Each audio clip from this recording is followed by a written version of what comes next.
أعوذ بالله من الشيطان الرجيم. بسم الله الرحمن الرحيم.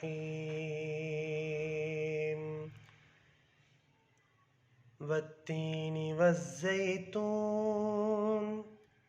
وطور سينين وهذا البلد الأمين. لقد خلقنا الإنسان في أحسن تقويم ثم رددناه أسفل سافلين إلا الذين آمنوا وعملوا الصالحات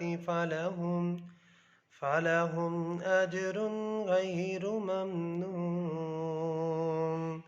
فما يكذبك بعد بالدين أليس الله بأحكم الحاكمين.